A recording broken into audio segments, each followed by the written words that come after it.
Kau masuk je lah pertandingan takbir tu. Kan benda tu benda bagus, benda elok. Mak ni rasa teringin nak dengar kau takbir macam mana. Seronok rasanya bila kau dah masuk sekali. Baru kau rasa macam mana.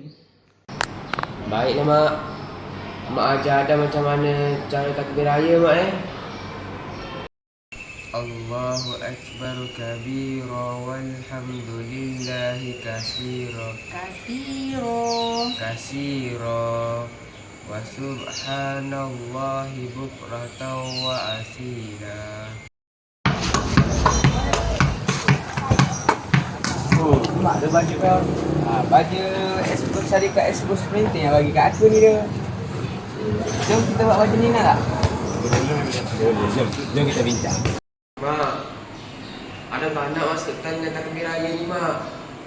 Ada berani hari-hari dah ni mak. Ada tak nak masuk pertandingan ni mak? Boleh mak?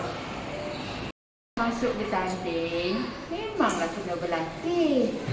Buat betul-betul, latih betul-betul. Nanti barulah kejayaan tu kau akan dapat dah.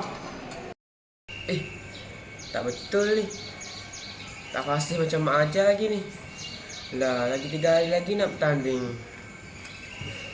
Allahu Akbar, Allahu Akbar, Allahu Akbar.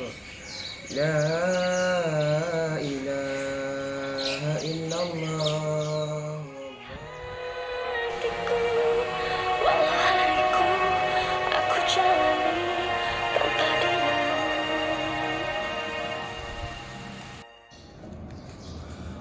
Allahu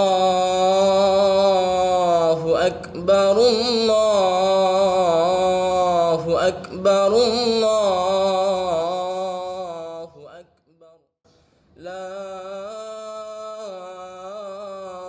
ilaha illallah. Mak, Adam dah cuba yang terbaik mak.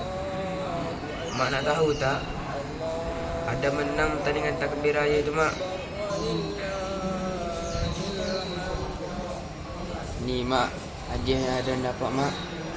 Cantik tak Al-Quran ni mak? Nanti Adam boleh bacakan untuk mak. Semoga mak tenang di sana ya.